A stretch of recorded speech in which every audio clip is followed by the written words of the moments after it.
Welcome to the Deciphering Business Podcast, where we help you unlock the tactical and strategic secrets that experts use.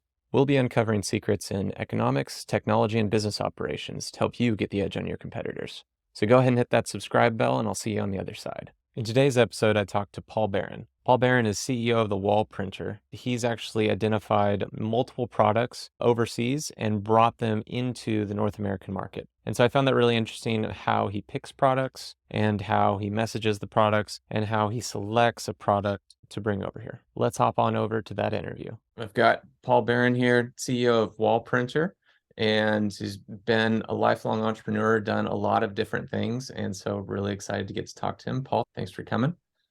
Thanks for having me. So you've been an entrepreneur, like from the research I've done. What's your journey of entrepreneurship been like? I'm 71 years old now, so we don't have to go back to polls. Born at a very young age and go from there. But as you did mention, early on when I was in college, to some like the good graces of my parents putting me through college, I found my spending money through stringing tennis rackets for the athletic department at the university. And I played tennis competitively to this day. I was captain of the tennis team. And people seemed to what I did when I strung the tennis rackets. I enjoyed doing it. After college, I actually was a high school math teacher right out of college. Enjoyed that. Did that for 3 years. But in the course of that career path, which I thought was what I really wanted to do, I got sidetracked into opening up a tennis retail shop because so many people know the way that I strung tennis rackets, and it was a very big tennis community in the college town where I went and where I lived after college, 75 miles north of New York City, for anyone in your audience that knows the geography.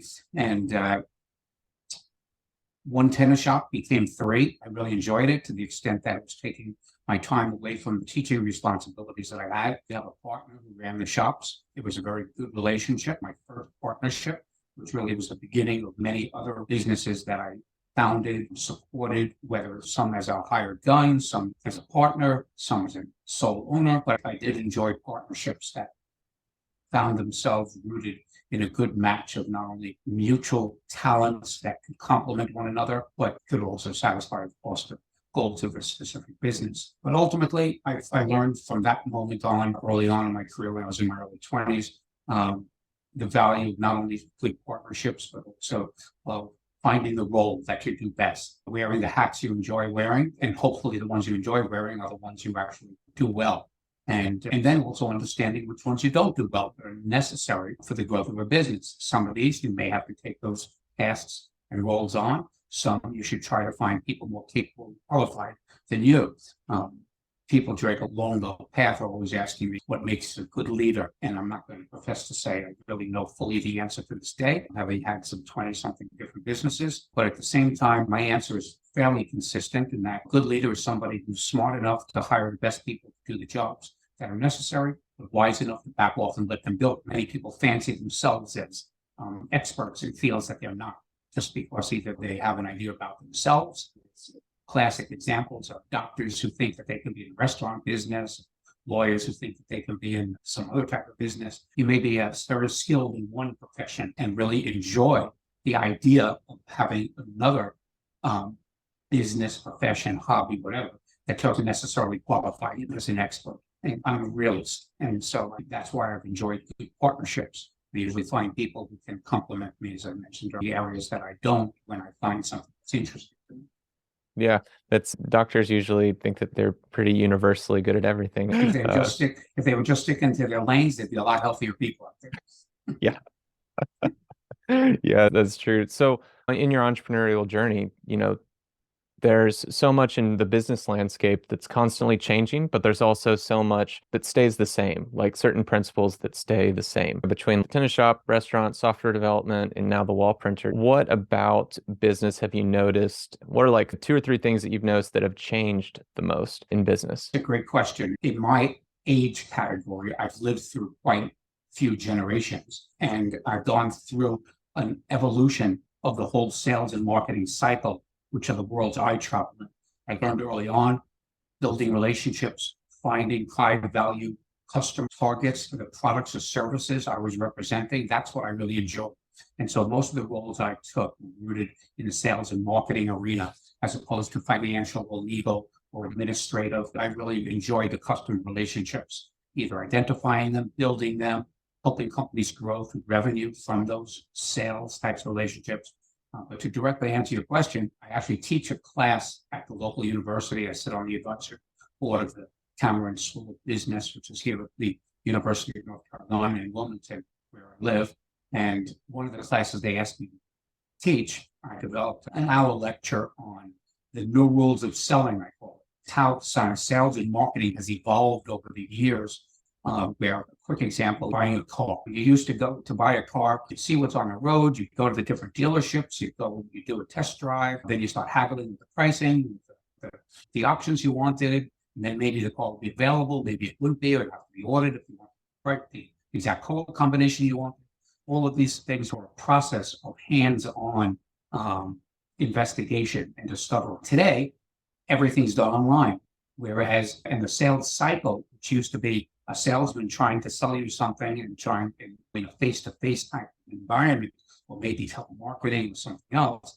Today, the buyer is the one who controls the sales process. The buyer is out there on the internet investigating everything from where do you want to go to eat, what the restaurant's menu is, to the car dealership, to the cars, to the prices that you can get for the car you're selling, to the one you're buying. All of this can be done for the most part online, so that the actual sales process is really just a matter of you making that final decision and then either ordering something, going to pick it up, and that's really it.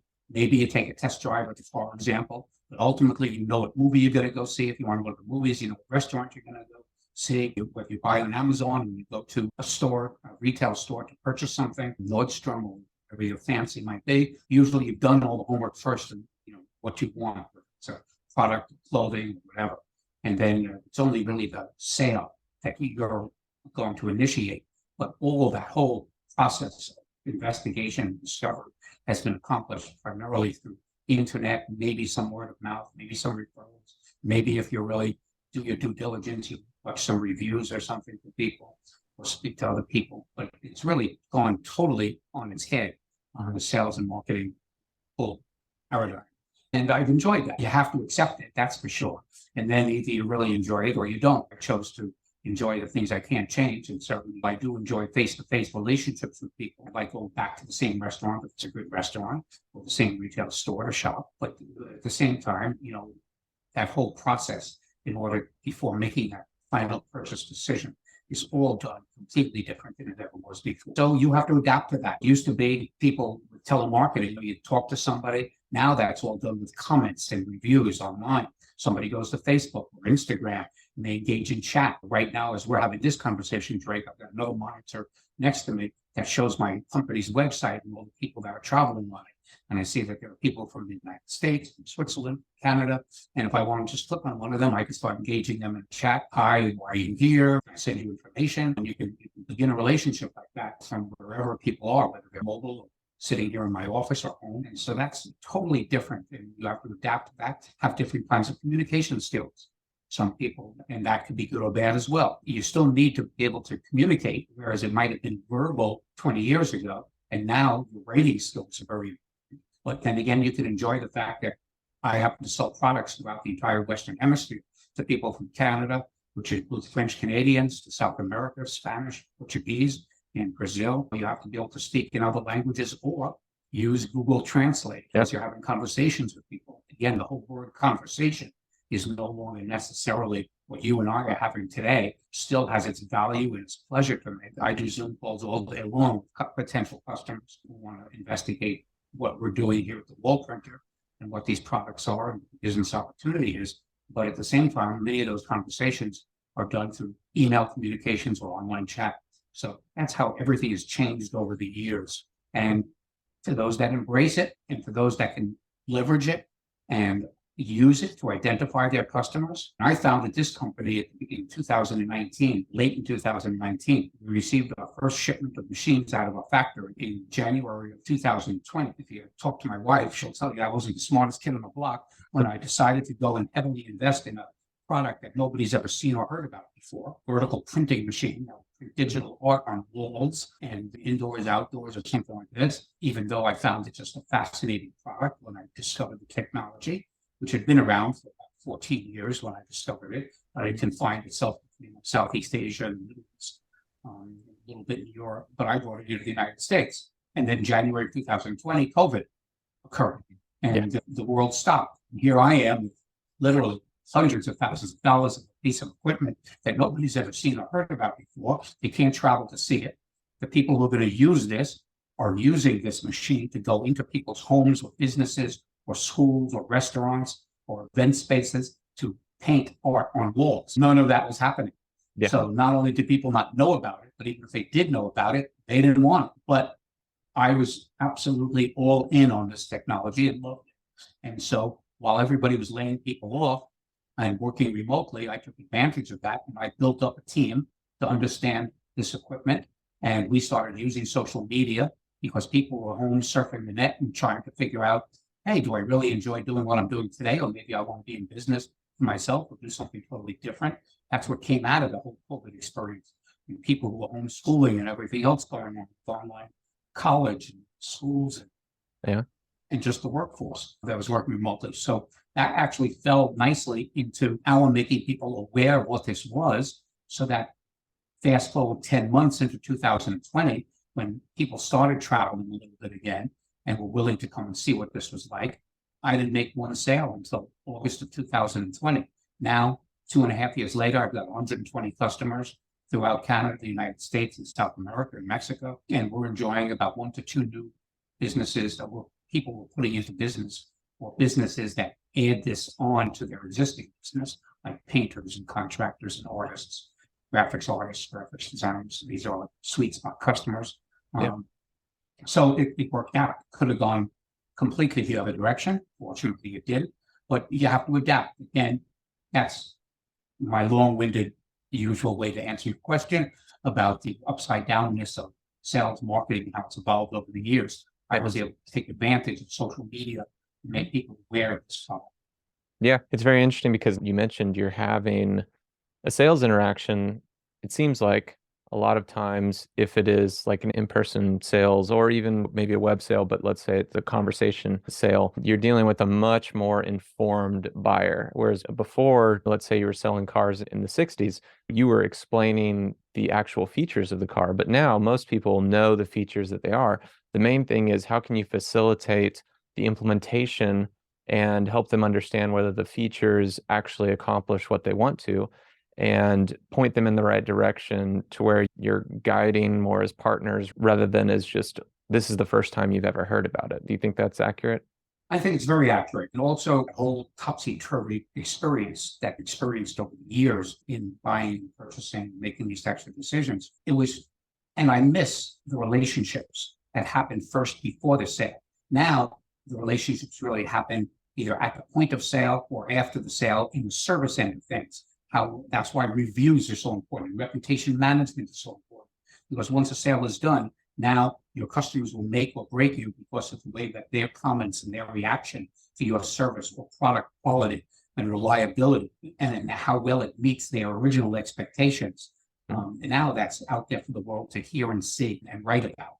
You have to be cognizant of that. I'm in a situation where I've got a machine I think is the best in the world, but still there's a handful of other products out there, not unlike, again, I use the examples of restaurants and car dealerships. People have their choices. You may be a person who fancies yourself that you want a Mercedes or a BMW or Lexus or Kia or Chevy or Ford. Some things are cultural, some things are personality. Some things people do look under the cover, so to speak, and kick the tires, literally as well as figuratively, and learn beyond features. But then sometimes when you go in, there's a salesperson who you interact with, and they still can turn the tide on your decision-making process and hopefully make you comfortable and confident that this is a person or a company or a product that I want and I want to do business with. And I still think that's really important these days. Ultimately, for any purchase decision of any product or a meal or a movie is going to be followed by some type of experience. And so that experience can be enhanced by the people involved in that whole sales process or that purchase decision. That just makes it that much better and much more of an opportunity for somebody to come back and buy again or buy more or refer you to somebody else so the company can do better. Yeah, I agree. I think it's so interesting how with social media, a lot of times now you're able to build that relationship without actually knowing the person on the other side who's consuming the content, but you're able to do that in a time asynchronous way. And so I did want to jump in to the wall printer, stepping back, let's call it a year or month or however long it took you to get to the decision point. I find the decision making fascinating because I had seen this in some of the interviews that I watched of you. So you've gone out and done the discovery and the hard work and the research of finding different products and then that are looking to expand and then come into the North American or Western markets or new markets. Let's just call it new markets. That's an accurate description of really what my path has been for the past 30 or 40 years. It started about, I'd say 30 years ago, when I sold a software company. I developed a little software product, a communications product. And as a result of that, without getting into the details, which is unnecessary at this point, but I became somewhat of a communications consultant as a result of developing this product and successfully selling the company the software that I had developed. And as such, I got hired by a company in Atlanta that had just developed a communications product. It was coming out of the development cycle, and they wanted somebody to bring it to market, somebody who would be heading up their sales. So that's why I was identified by a headhunter and used the company. We had a little courtship and they hired me. And it was a very nice company, very nice people. The product was very good. Did one particular task. And without, again, getting into the technical aspects of it, which really aren't that important. But we marketed this at a time when trade shows and industry events were very popular. And other people doing the same kinds of things were attending all these shows. You traveled around typically the same people within an industry. Well, I don't care whether it's signs or cars, or widgets or food service or whatever it is. The industry finds its own vendors and manufacturers and whatever. So anyway, there was a company out of Russia, and again, current politics aside, the people, wonderful people, still are, in my opinion. No matter how they are to the reality of their lives are, but they're wonderful people. And so this is the 90s when Russia was becoming our friends, and we would travel to this trade show. Their booth was typically right next to ours or across the aisle. Their technology was far superior than what I was selling, and much more, they had a much greater depth of capabilities. Whereas my product did one task in the communications arena. It was internet fax that they were doing. This company, this Russian company, had not only that capability, but they were into voice and video and navigation system and all sorts of other technology that resided inside the devices that you and I use readily today.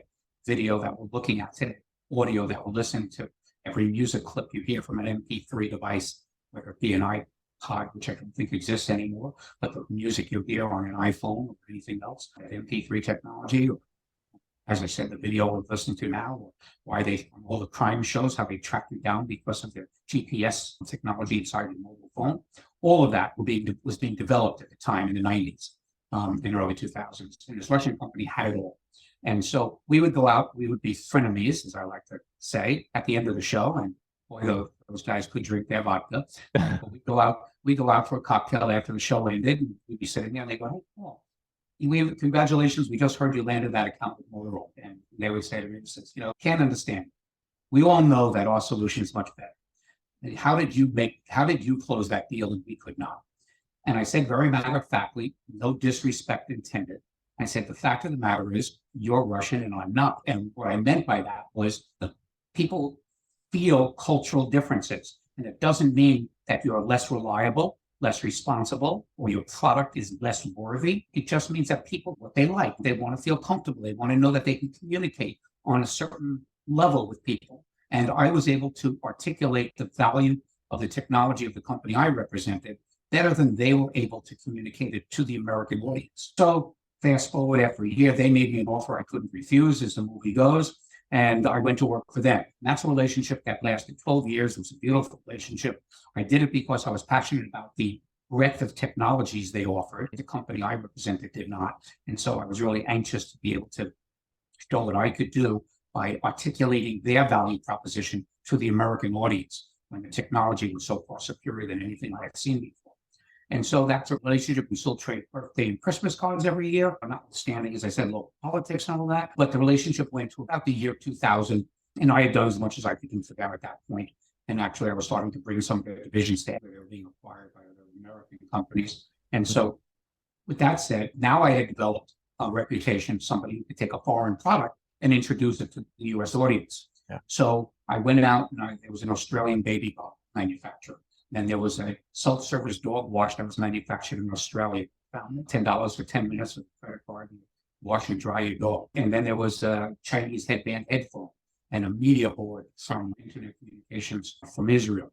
And so all of these companies, and I just fast forward you for about another 10 years or so, through 2010 or so, they all had me on as a hired gun, commission salesperson, basically. And I didn't really like that because I really liked ownership. I liked to have some equity stake in something, especially since I was confident that I could really bring a product to market, do it well, increase the revenue and value of the company. And so I wanted to benefit by that. And many companies are resistant to that. Sure, they talk about stock options and all that kind of stuff, but I consider stock options wallpaper, basically. If I was going to take the responsibility, I wanted some ownership. So I retired throughout this journey. I just took the on a couple of times through the years. And I said, I'm never going to do this again. And then I would always do it again because the product seemed really interesting to me. I was a dog person. Unfortunately, my wife and I weren't able to have the two-legged children. So we have four-legged children. So I started internet surfing for anything dog related. I found that Australian company. And so it usually starts with things like that. Like I'm out there, I'm retired, I'm searching around, and then what does Paul want to do when he grows up? And I figure it out. So a German company found me, and they had this vertical printing machine. Now, no disrespect to anybody in your audience or yourself, Drake, if you have German heritage. Parked outside is a very nice BMW that I drive, cooked with Henkel knives. I value a well-engineered product, but just because something says made in Germany or a watch that says made in Switzerland doesn't mean that you should pay twice as much as something of comparable quality and value. I've always believed you do your homework and make sure that it satisfies your needs and whatever those needs might be. And I was approached by a German company that had this vertical printing machine, something I'd never seen or heard about before. Once again, they wanted me to work for them and introduce this product to the United States. I could not make the deal with them because now I vowed I'm not going to do anything unless I can own it. So the conversation broke down. But I liked it so much, and again, I think of myself as fairly normal. Many people will argue that point, but I think of myself as normal in terms of being a consumer. I see something of value, if I can afford it, if it could do something positive to me, my family, whatever, friends, business, I may purchase it, and for whatever it might be worth to me at the time. But here was something I'd never seen before. So I decided to do my homework and say, okay, couldn't make the deal with this German company, cool product. Let me see what it's all about. I found out that there were 5 companies, the German company included, had made a vertical printing machine. The technology was actually invented 10 years prior by a Chinese. There's 2 Chinese companies that make these types of machines. There's an Australian company that really doesn't make it, but they're planning on it. Venture company that actually lost its funding. So they got a beautiful website, but no product. Then there's an Indian company that made a solution like this, but it was a home hobby solution, not something for commercial business to use day in and day out. And there was the German company, which is a quality product, but it turned out the more I examined it, did not have some of the features of the product that the first Chinese company invented. They had patents on. So I started migrating to that company and trying to make a deal with them that would let me acquire it or acquire the rights to at least the market that I wanted to serve, which was basically North America. And we developed a relationship. Fast forward a few years of the courtship. They liked what I was doing and however I was invested in it. By the way, I will say that normally when I get to this point that I want to invest in something, I'll yell to my wife in the other room. I say, Maureen, come here, take a look at this. And usually instead of coming into my office, today I'm in my regular office, not my home office, but invariably instead of coming into my home office, she'll instead go put up my credit cards and hide the bank account because she goes, here we go again, Paul's going to invest in something nuts. This time though, she was all in, bizarre. And so I created the deal with the company. They liked what I was doing to the extent and what I invested and how I was committed to the type of marketing plan I had for the company. And so they asked me to take over basically the entire Western Hemisphere for them. And so I own rights to all of Canada, the United States, Central, South America, Mexico, the Caribbean. That's the market for the ball printer. Created business. I've got a factory and warehouse here in Wilmington, North Carolina. I started marketing the product after the period of time that I described earlier in this conversation when COVID started and understanding the machines. And now here we sit with 120 customers and growing about 1 to 2 every week now. Yeah, and I noticed that listening to different interviews, the way you've set this up, so there's some people would set this up as a franchise, some people would set this up to try to just own the business and do it all themselves. But you've seemed to set up a business structure because of your past and taking products to market. You understand incentives very well. And so what was the unique way that you set up the business to work with people, to work with your customers? And what were some of the reasons why you did that? Great question, Drake. And I will never sit here and say I know everything or that I'm doing everything the correct way. Often I find myself talking to myself and sometimes answering myself. And it usually comes down to I don't know what I don't know. As far as franchising goes, I'm glad you brought it up. We are not a franchise. I did spend about 15 years in the franchising sector. Not that I went out and bought myself a Dunkin' Donuts or McDonald's or something, but I provided technology for franchise management of how companies would manage the finance and the franchise systems that they put in place. And I learned that it's a very good business model for some concepts and some products or services, but I didn't like the control that they had, even though it's a wonderful mantra that franchise systems have. And there's 3,000 franchises out there with millions of people in business, and some of my very good friends own different franchise units in food and other ones, service businesses. That whole mantra of being in business by yourself, being in business for yourself, but not by yourself, that has a lot of drawbacks that I identify. I don't believe in reaching into people's pockets and taking revenue from them when they grow a market and they establish something, especially now, of course, that's not to say that there's not a value in goodwill for a company that has a 25, 30 year, or even a 5-year track record and has built a reputation and a brand for itself. But here I found myself with a very new and innovative product that really required somebody who maybe had an existing business already. Maybe they were painting, general contracting, graphics, all signage business, something that I call tangential or adjacent to what the wall printer does in delivering wall art onto walls in any building, indoors, outdoors, whatever. And now we also have floor printers that deliver digital art onto flooring surfaces. So some of these businesses already, then there was a whole market of people who just wanted to start up, as I mentioned during COVID, rethinking their lives, or mom and dad, grandpa and grandfather, who see the kid coming out of high school or college, doesn't have any direction, but maybe they were in the business world and thought that for a $25,000, $35,000 investment, which is about what it takes to get into this business, so they would go ahead and support their son, daughter in this, because maybe they have a technical or an artistic passion, but don't know what to do with that moving forward. And so they combine their business background and experiences with the future of their children. And so there's that whole world of startups, people that are either changing positions and just want something brand new, people who had something already that this might enhance. So I didn't want to lock people in to that sharing the wealth, so to speak. I wanted them to create their own brand. Or maybe they had a brand already because they already had a company that they just wanted to add this onto it as another way to deliver art. If a painter goes into a house and they painted the entire house eggshell white before it got sold or staged by a real estate agent, whether it be an apartment or a home or an office or a restaurant. But now they get to learn who the occupants are. Maybe they find out that there's one of their children is into Disney and would love to have a Little Mermaid on it. And the other one is into sports and wants a New York Yankees logo on the wall or in the garage or something. Somebody else wants a surfing scene or something. So they learn who these people are, and now they can have, with a wall printer, something else to sell beyond their initial reason for being there, which is just painting the walls. And so you have these companies, and I didn't want to inhibit them with telling them how they should structure their business, what they should do with it. So I created 2 business models. If you were a company who had your own customers, just buy a printer. You can buy that printer for X amount of dollars. The real number is $30,000. But if you want an exclusivity to a territory, which is very similar to the franchise model, if you want exclusivity to a territory, we will promise not to sell to anybody else while you grow your business in a geographic area based on the population. We'll charge you a fee, small fee, starts at $10,000 for 300,000 people.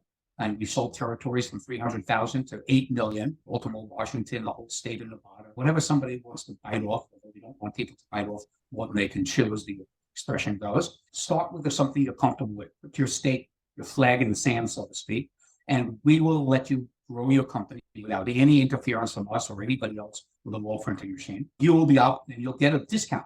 We discount our machine from 30,000 to 25,000. We give them a $5,000 incentive to pay $10,000 for the territory exclusivity, because when they buy a second printer and get another $5,000 discount. The math of it is that they've now recovered their territory fee because we're not trying to charge them to be the wall printer. We want them to create their own brand. That's the goodwill they're creating and building value. We want them to have territory that's like real estate, that they grow value. And so what we incent them to do is buy more machines. That's my business. My business is selling the machines, making sure they work reliably for them. We manufacture our own inks because that's the most important thing with a printing machine, that have the right inks and the right components so that they work day in and day out for the customers. But that's my business. I'm not providing the services, and that's where the real margin is. If you have video on this call for your audience, they might see the wall printing that's behind me. Staff wasn't very nice to me. When I built this business, they wouldn't give me an office with a window in it. So I had to wall paint one. Yeah. But that's a wall painting. Something like that has about $40 worth of ink in it. Takes a couple of hours to print it. Our printers print at 20 square feet per hour. Somebody would pay about $800 for that, to put that on a wall. Not unlike a professionally installed vinyl sticker might cost somebody if they wanted to do that. But there are things we don't do. We don't get involved with vehicle wraps. We need a flat wall. It doesn't have to be a smooth wall. This wall in my office is made of concrete, cinder block. It's very rough textured, but you can print on brick, concrete, or smooth surfaces, glass, wood, whatever. But anyway, that's the reason why I did not go the franchise route.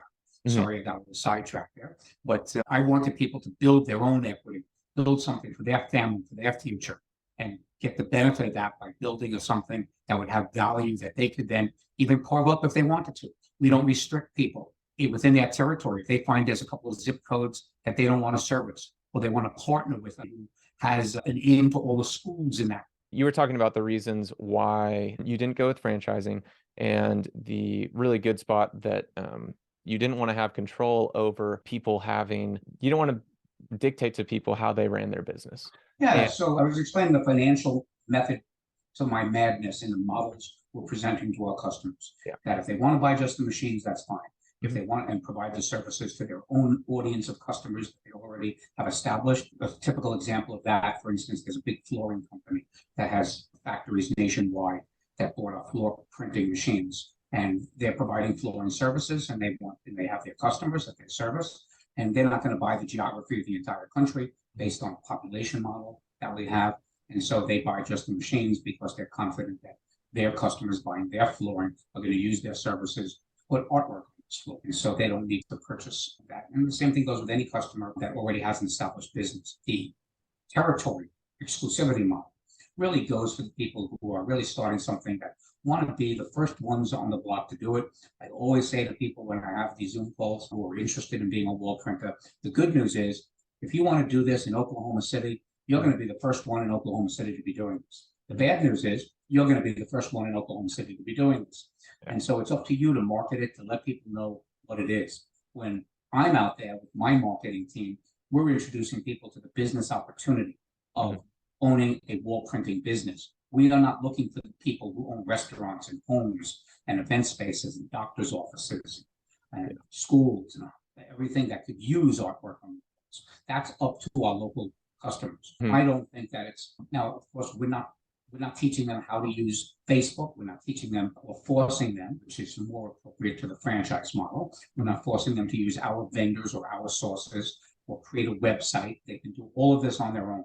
We will give them the content. We'll give them videos, images, and things to communicate, but it's up to them to decide, do you want to market with a billboard in town? Do you want to do social media? Do you want to do it through your website and SEO, radio advertising? Do you want to go to trade shows locally?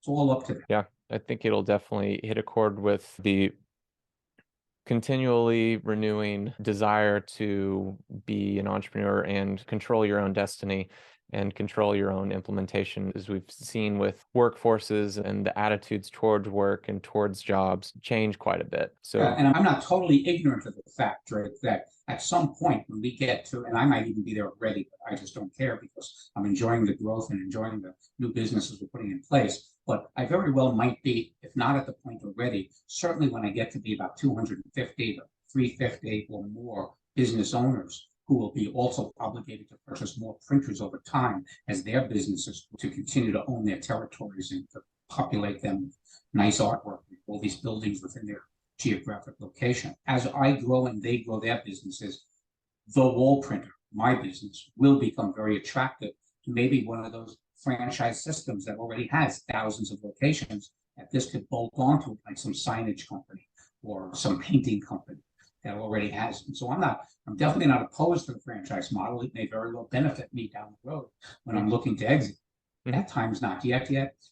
71, I've got a few more years left in me. I'm enjoying what I'm doing. The customers are coming to us. So I'm not really looking at that exit, but I'm not ignorant of the fact that at some point my wife is going to say enough's enough.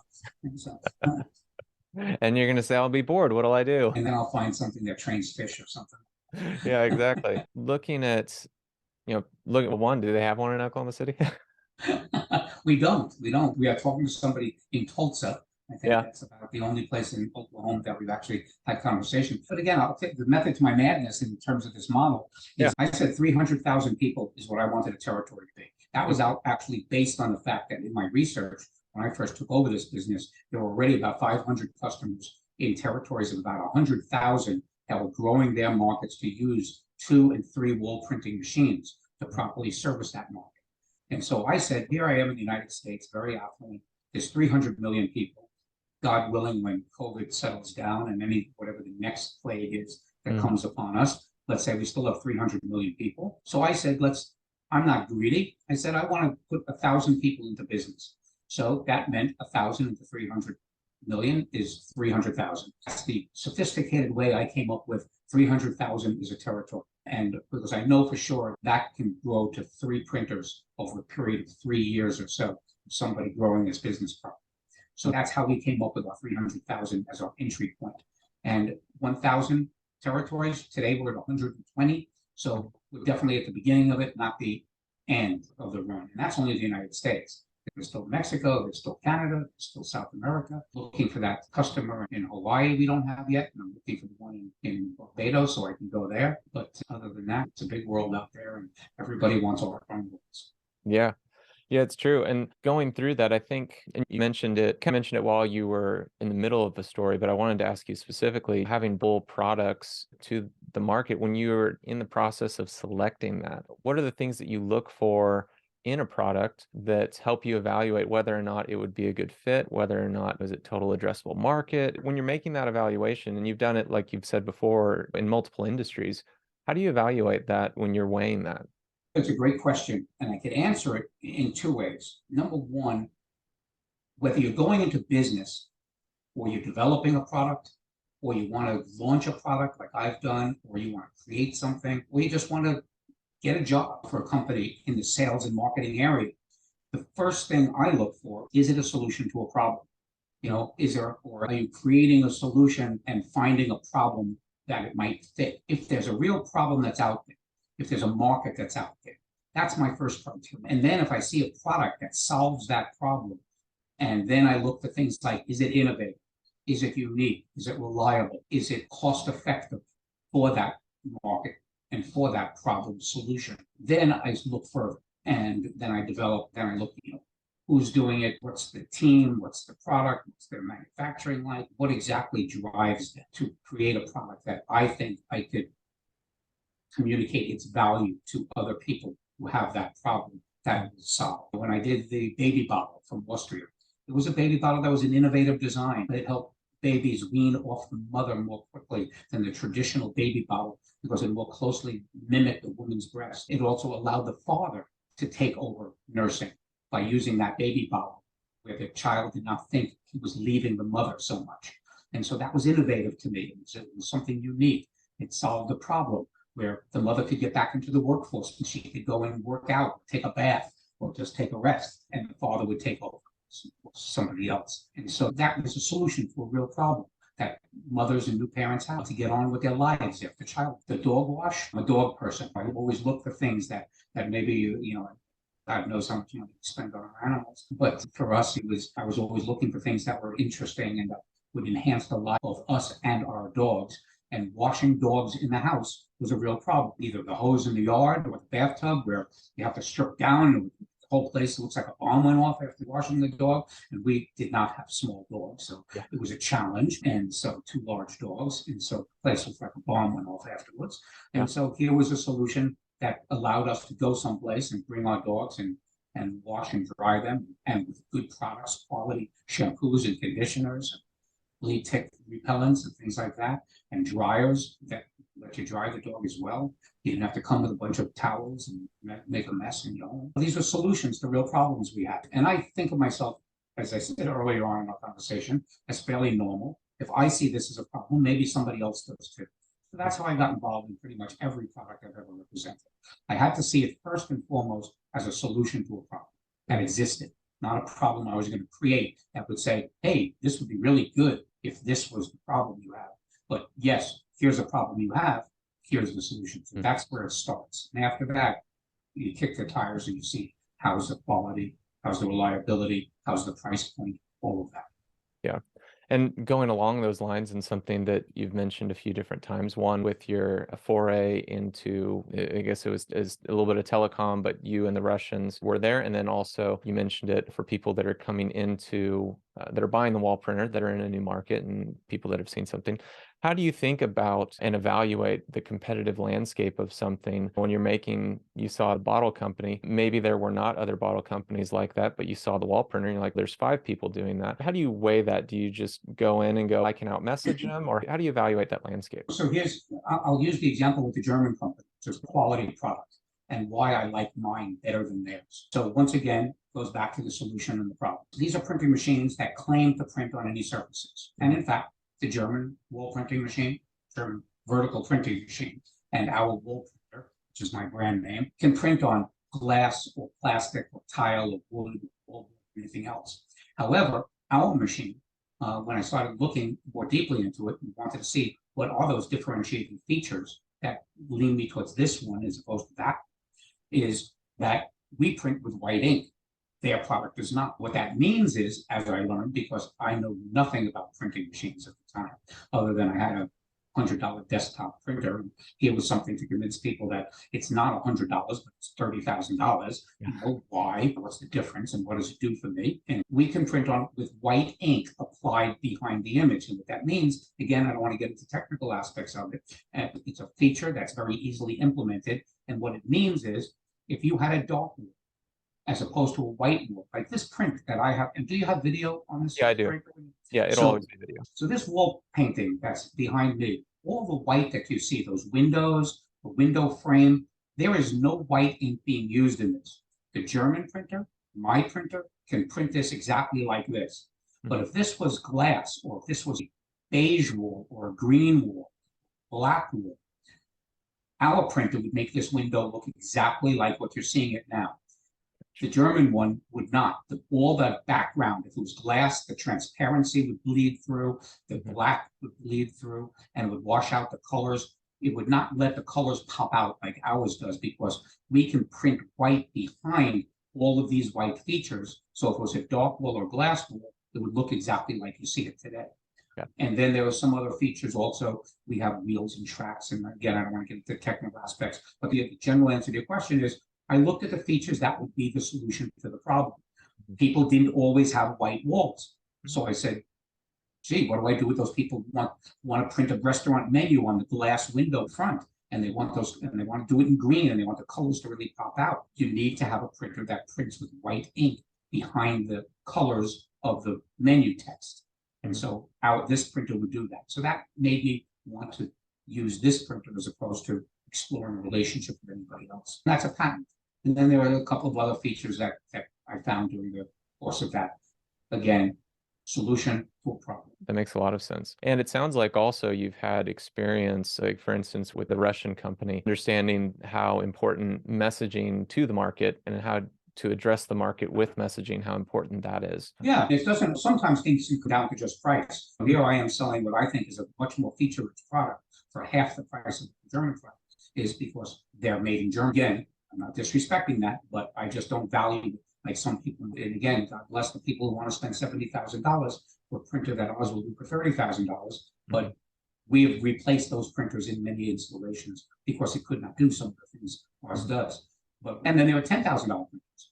There are people who want to just look for price. And there are people that will buy something because they see it on Alibaba or something, and they see some knockoff, but they don't know that under the covers, it's not an American computer component, or it's not a real quality cable, or some other feature isn't of the standard that we have for somebody to be able to use this day in and day out, year in and year out. It's not like the Indian product, which is not a commercial printing machine. Lightweight aluminum, it can't withstand kind of tasks that a business needs to use something day in and day out. So again, you have to look at all these different types of things and then find the audience. I happen to have found a product that, again, not only did it solve a problem, putting artwork on the walls different than what something else in the marketplace might offer, but it also was in a space that wasn't very. There are plenty of people who say, "Yeah, I want to go and be in the hamburger business." So they've got tons of choices. You want to have a Wendy's, a Burger King, a McDonald's, a Hardee's, or do you want to start your own restaurant? You've got dozens of opportunities. Same thing whether you're an accountant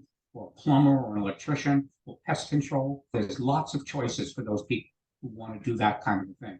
And then it comes down to what kind of service do you provide?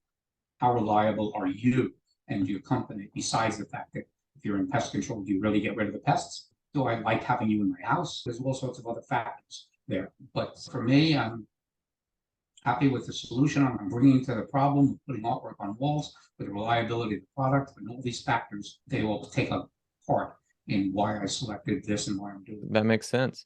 Is it set up to where it is, because you mentioned manufacturing the ink, is it one of those you sell the printer and then you know that the ink is coming because you guys sell a unique proprietary ink too? Yeah, we manufacture our own ink. I've got two factories, one in Kansas and one in Florida, that are chemical plants that specialize in the type of ink we use. And I learned it the hard way that you don't put the wrong ink in a printer, otherwise it stops working. Yeah. And the danger of that is you damage a print head, which is a component in the machine that is the single most expensive component.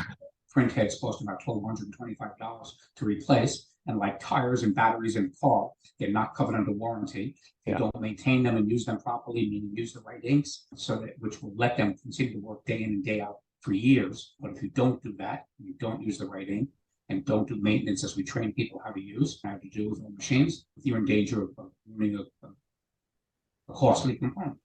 And so we manufacture our own inks, so to be sure our printers work for our customers day in and day out. And also it's very difficult to import chemical products from overseas these days. Whether China or anyplace else, it's just not an easy thing to do because of concerns with chemicals. And it's only going to get harder. And only going to get harder. Yeah. And most of the components, we have components that are electrical in computers that are just better quality components here made in the US. And then there's some machining that's just done much better and much more cost effectively in China. So the metal of the machines, these are 125, 150 pound machines. There's tracks, there's a lot of steel in them, a lot of aluminum in them. And the machining of that has to be very precision for a print head to move up and down a rail smoothly, to create an image that's beautiful, that doesn't have bumps in it and stuff like that. So that type of machining today is done in China better than any place else in the world. And that's why we use them. And would I manufacture, if I could find a source here that could do it and do it reliably and with the same quality, I would definitely manufacture by myself, but haven't found it yet. And I've got a great relationship. And the supply chain hasn't been troublesome for me yet. Yeah, that makes sense. That's good. That's good to know. The landscape is always changing, and if it's not one thing, it's another. That's the beauty of. Oh yeah, you can't be naive or ignorant at any stage of the growth of any business. You always have to not only have your eye on the competition. I don't have such a big ego that I don't think that what I'm doing somebody else maybe can't do. If somebody sees the success of this, will Hewlett-Packard or Epson want to get into the business of vertical printing as opposed to their desktop printing and copiers and whatever they sell? Maybe they will. And could they do it with the deeper pockets they have? Yeah, maybe they could. But I've got 3 years. I've got a nice business. I'm making people successful. I'm comfortable in my lane. And like I said, there's plenty of options for people. So I'm just one.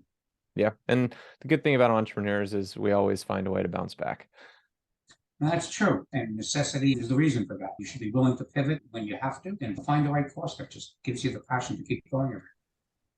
I agree. I appreciate so much you taking time to spend with me. If anybody is trying to find out more about you or more about the wall printer, what's the best way to do it? On a personal level, I'm happy to connect with anybody who wants to chat. I'm from New York. I think it's been clear from this conversation with you, Drake, that I don't mind talking. If somebody does want to connect with me, not an advertisement for LinkedIn or for the wall printer, feel free to connect with me on LinkedIn, though. My bio is an open book there. Anybody can search for Paul Barron, I'm sure, and find. And if you want to connect with me, happy to have a conversation if you'd like to talk about your own personal journey I'm happy to do that. If they want to learn something about the wool printer, just go to thewoolprinter.com. That's our website. 15 seconds to 30 seconds on the website. Watching a quick video will show you everything you need to know about this technology.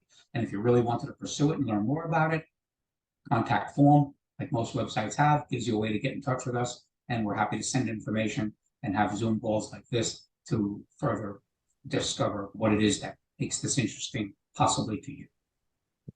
That's awesome. Thanks so much.